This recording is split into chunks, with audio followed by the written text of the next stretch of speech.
Good evening, ladies and gentlemen, and thanks for joining us on the 6:30 p.m. Bilingual Newscast over My Media Prime TV. We are broadcasting live from the economic capital of Cameroon, Douala.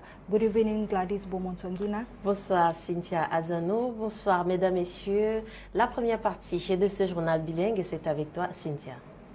Ladies and gentlemen, to begin this newscast, the French President Emmanuel Macron will be in Cameroon on the 25th of July to the 27th of July. This was made public in a press release, which was signed on the 21st of July 2022. Our reporter Nicole Tako exploits this communique and gives us details. The President of the Republic of France, Emmanuel Macron, will make an official visit to Cameroon from Monday, July 25th to Wednesday, July 27th, 2022. This visit was confirmed since Thursday, July 21st, 2022, in a press release bearing the signature of the Director of the Civil Cabinet of the Presidency of the Republic, Samuel Mvondo Ayolo. Apart from the meeting at the State Summit, Emmanuel Macron will take part in a roundtable where the implementation of the new African-France Summit will be demonstrated. In preparation of the French President's visit, the Mayor of Yaoundé City Council, in a release on the 22nd of July 2022, urged residents of the capital city to reserve a warm welcome and hospitality for the French President Emmanuel Macron. Also, he urged massive mobilization be carried out at different stages of the French President's visit. Talking to some inhabitants in Accra Douala, these are their opinions about President Emmanuel Macron's visit. He promised to help our president, Paul Biya. So on Monday, we expect to give some of us who are down here, like those of us in the commercial sector. We need change to help us grow because that is what we are interested in.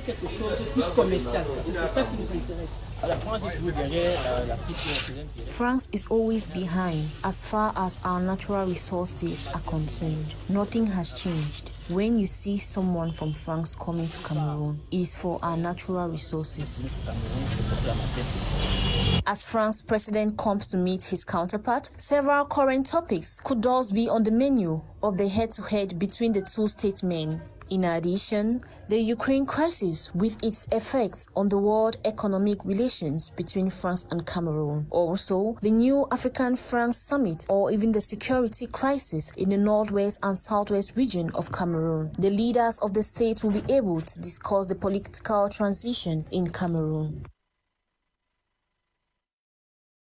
And now natives of Wum Menchum division of the northwest region of the country are calling on authorities to better the situation of the Bamenda-Wum stretch. For weeks now, traveling to Wum has been described by commuters as a nightmare they are scared to undertake. Fonquinta has details.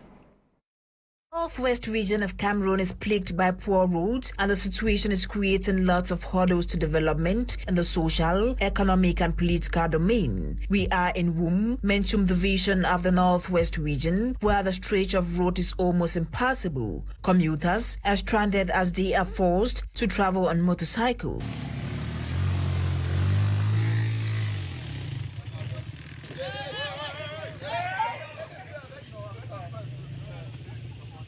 For weeks now, traveling to Wum from Bamenda has become a nightmare and remains a journey residents are unwilling to undertake, coupled with the Anglophone crisis and an increase in transportation fare from 2,000 to 10,000 francs and now 15,000 francs. In pidgin English, a native of Wum pours out his frustration. No way to go if we do. Year by year, we suffer for Wum Road. Look now, we pay 10,000 now 15,000. It don't worse now. We'll be saying that CBDM needs to try follow CBDM, but it don't worse now worse.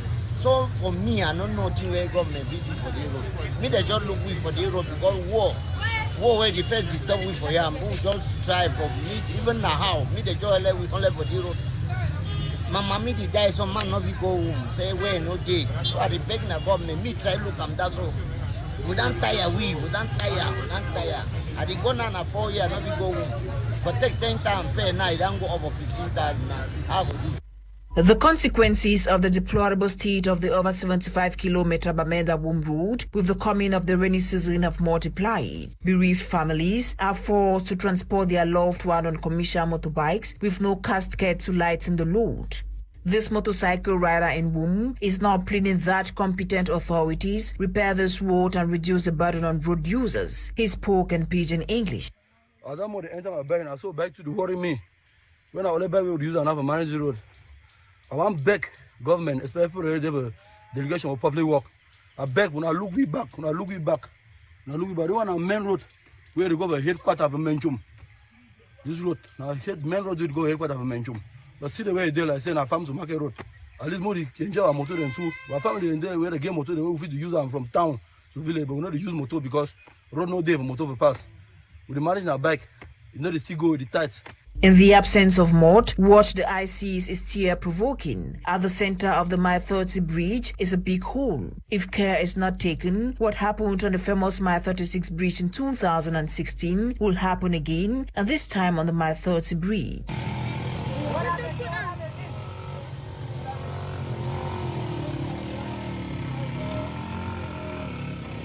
An already bad situation that worsens as rains continue, road users are calling on lawmakers to come to their aid.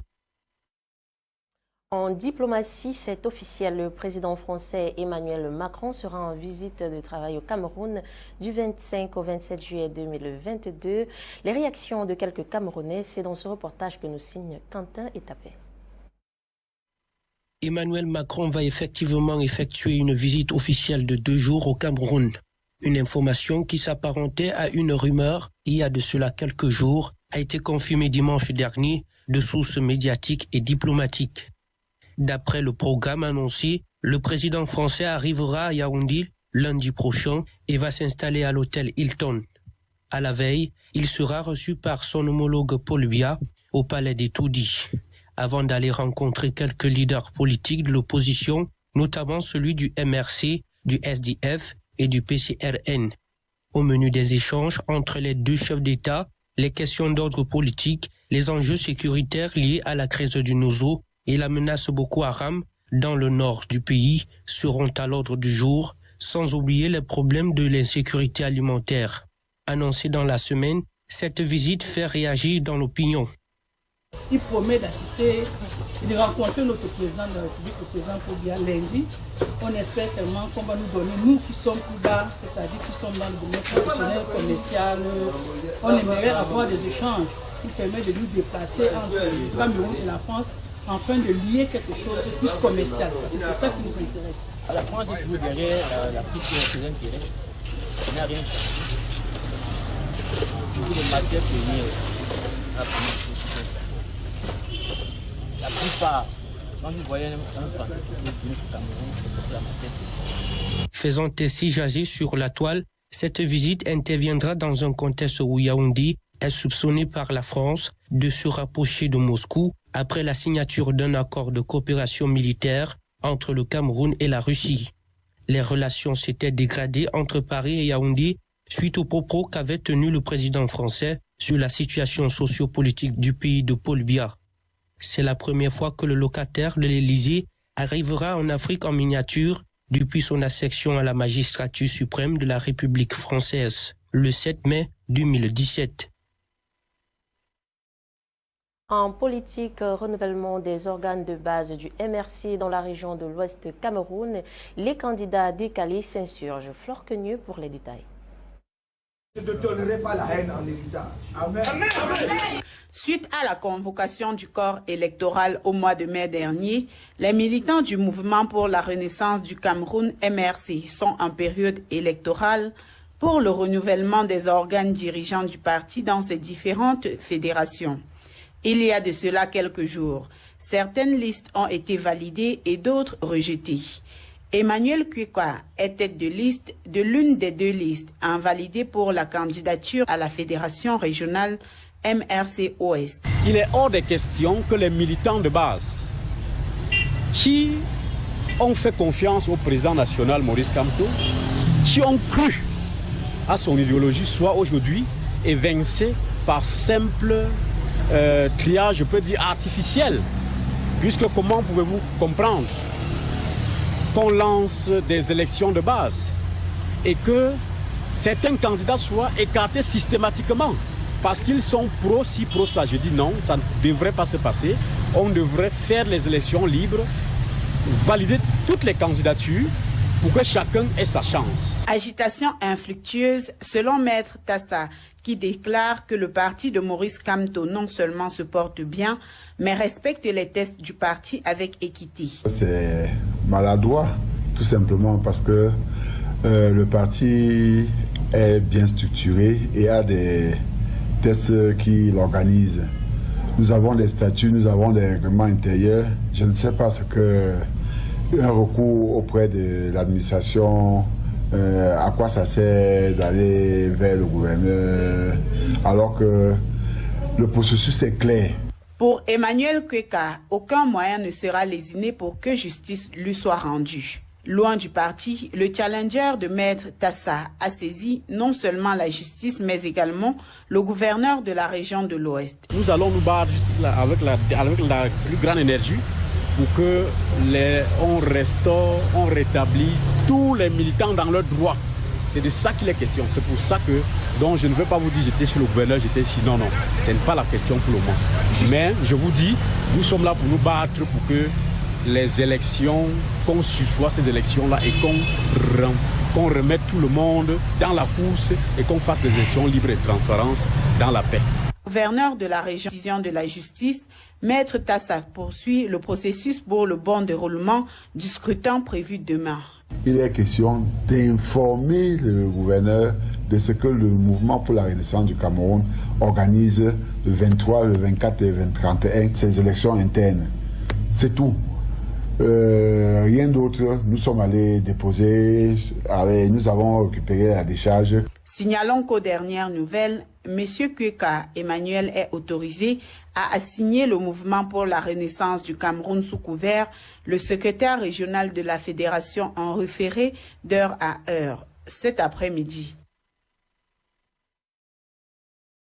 And now 2 suspected website criminals have been apprehended by the forces of law and order in Bonanjo, Douala littoral region of the country. This was thanks to a complaint which was made by the president of FECAFOOD, Samuel Etofis, after witnessing some unidentified thefts. My Media Prime News Desk has details. 2 suspected cyber criminals have been apprehended by the forces of law and order in Bonanjo, Douala, littoral region of the country. These outlaws have been charged of using the names of government officials and diplomats to extort money from victims. Their modus operandi was to impersonate important personalities such as the president of FECAFOOD, the governor of Bia, the vice president of Equatorial Guinea. These bandits were arrested thanks to a complaint made by the president of FECAFOOD, Samuel Etofis, after witnessing some unidentified thefts. Citizens have, however, been called upon to remain vigilant and cautious of cyber criminality. Of once again attracting the attention of citizens to pay attention with the use of social networks, as well as information and communication technologies, especially where there is no other way to verify the exact identity of one's correspondent. Investigations have continued, while the 2 suspected outlaws have been taken to the prosecutor's office for further examinations.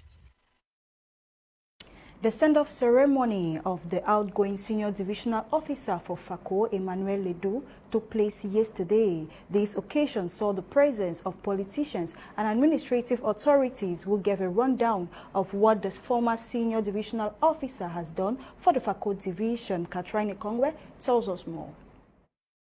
The outgoing senior divisional officer for FACO Ngamba, Emmanuel Ledoux, has been conferred with the title of a notable in the Limbe Paramount Chiefdom. The recognition ceremony took place during a send-off party organized in honor of the outgoing administrator for FACO, with numerous achievements accounted for his 5 years and more in FACO division. Addressing a cross-section of politicians and administrators, the city mayor of Limbe expressed mixed feelings of the transfer of Ngamba Ledoux, despite maintained in the same capacity as senior divisional officer. He had a style to manage his collaborators, where he does not give instructions directly, but he tries to sample your opinion and use your opinion to take a decision. So that was the style I admired in him. I've worked with so many administrators, so many DOs, divisional officers, the division officers, governors, ministers, and the rest. But I came to see a unique quality in him, where if FACO is today in peace, I think one of the reasons is thanks to his approach to the situation. On her part, the Member of Parliament for FACO East constituency, Gladyse, enumerated a plethora on what FACO division has benefited from the administrator. Outgoing SC of FACO, he left his footprints. I want to say that there are many lessons he taught us. The first time I went to a meeting, I always go to meetings on time. I went to the meeting and the STO was on time, is from this man. I was pleasantly surprised, the hall was empty. But he taught the people in FACO that lesson. And now, when he says the meeting begins at 10, by 9:45, everybody is there. Because they know he will come on time. I think that was a wonderful lesson that he taught us. Overwhelmed with the hospitality of the FACO people, the outgoing senior divisional officer pleaded with the population to treat his predecessor with the same accord, same as his collaborators. I'm very sure you are going to enjoy these people you are seeing here today represented, and the whole FACO as you see those who are here in front of you. You are going to deal with very nice people. To crown it all, the outgoing senior divisional officer, Ngamba Ludus and family are leaving FACO with the same accolades and several new titles. Le maire de Bafoussam Ier vient de recevoir le prix Djetodié de la fondation Grèce. Flore Quenieux dans ce reportage. Pour une énième fois, Cyril Nian, maire de la commune d'arrondissement de Bafoussam Ier, reçoit une récompense suite au travail bien fait. La salle des actes de la dite commune a servi de cadre pour la remise du prix Djetodié du courage masculin 2022. Une distinction à lui décernée par la fondation Grâce to Grâce, organisation humanitaire basée à Douala et parrainée par le CICRI. Le maire Cyril Nian a été exceptionnel, c'est visible. Si vous êtes au Bafoussam Ier, vous allez voir que le bulldozer a bien travaillé. Au cours de cette cérémonie riche en sons et couleurs, Cyril Nian a reçu un standing ovation en hommage au travail qu'il abat pour le bien-être des habitants de sa cité. Je veux dédier cette distinction au conseil municipal de la commune d'arrondissement de Bafoussam Ier, qui, d'un œil bienveillant, prend des délibérations avec des conseils nécessaires pour le bon développement de notre commune. Je voudrais dire encore merci aux valeureuses populations de Bafoussam Ier qui nous permettent d'exercer simplement sur le territoire. On peut bien penser, et quand on n'a pas l'adhésion des populations, la réalisation devient très compliquée. C'est pour ça que je voudrais dire vraiment merci aux populations et rassurer encore les populations que, comme nous avions accepté le premier jour, nous sommes à leur service et que toute proposition visant au bon développement de notre commune est attendue à la commune d'arrondissement de Bafoussam Ier. Et nous sommes là pour servir et rien que pour servir. Je ne manquerai pas de dire merci à l'exécutif communal. Le bulldozer du développement, comme ses proches et collaborateurs le surnomment, a reçu au total une médaille en or baptisée Agent of Change, une couronne, une décoration et un diplôme d'excellence.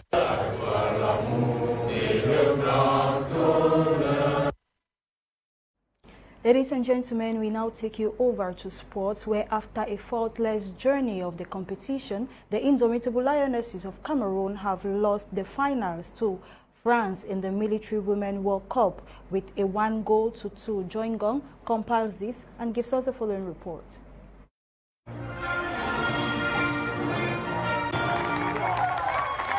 As it was in 2016, so is France in 2022, champion of the 2022 Military Football World Cup, this time against Cameroon.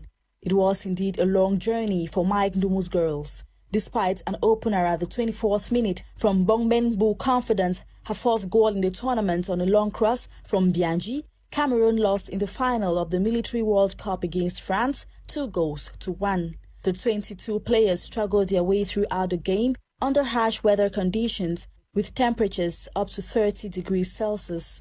Despite the Lionesses leading the scores, the Blues caught up soon enough with the figures few minutes into the second half thanks to Rachel Corbus. 15 minutes to the end of regular playing time, Annette Ngondom receives a red card for touching the ball with her hand outside the penalty area. With the free kick that followed this expulsion, the indomitable Lionesses conceded their second goal, scored yet again by Rachel Corbus. Mike Ndumu's girls will unfortunately not be able to meet up with the scores as they see their dream of lifting the trophy fade away before their very eyes. The Lionesses may have regrets, but they made history during the competition, remaining the team with the most goals scored. Never has Cameroon, not even any other African nation, been so close to winning the Military World Cup. Meanwhile, France won the second consecutive title after their victory in 2016. Toujours en sport, Coupe du Cameroun 2022, le résultat des huitièmes de finale, c'est avec Quentin Etapé. Coupe du Cameroun 2022, les résultats de la huitième de finale sont connus. Coton Sport de Garoua inflige une défaite d'1-0 à Lausanne jeudi dernier au stade municipal de Berthois. AS Fortuna domine Fouvou de Baham avec un score de 6-5 à travers les tirs au but au stade de Bonamoussadi hier vendredi. Avion Académique fait fléchir As de 3-1 dans le même cadre de jeu. Renaissance FC s'impose 2-0 face à Unisport au stade de Ngouaikili à Yaoundé. Ubambutos a frappé également Colombe par le même résultat. Tandis que la Gazelle chicote largement Aigle Royal de la Menoie 5-0 au stade municipal de Berthois. APGS d'un fou s'agenouille devant Aigle Royal du Mungo 2-4 au cours d'une séance des tirs au but au stade Fosso Victoire de Bandoun. Et Union de Douala défait Opta de Kribi 2-0 à Bankomo. Championnat de la Ligue professionnelle de football féminin. Selon les résultats de la 16e journée qui s'est achevée hier, Éclair de Sa et Amazon Fab se sont séparés par un nul d'un but partout. Caillement de Douala a battu Vision de Bafoussam en 0. AS Awa a montré le corrigé à Authentique FC par un score de 3-0. Pareil pour Edine de la Leki devant Leki FF. FC Bolova s'impose avec 2-0 face à Renaissance, tandis que Louvmin Profi et Canon de Yaoundé se sont séparés avec 0 but chacun. Nous sommes arrivés au terme de ce journal bilingue sur MyMedia Prime Télévision. Mesdames, Messieurs, merci à vous de nous avoir suivis. Bonsoir Cynthia. Good evening, Gladyse, Bomotoguina. Ladies and gentlemen, thank you for watching us throughout this news edition, receiving technical assistance from A1 Eli and coordinated by Lasha Kingsley. I have been Cynthia Azanu. See you tomorrow. Good night.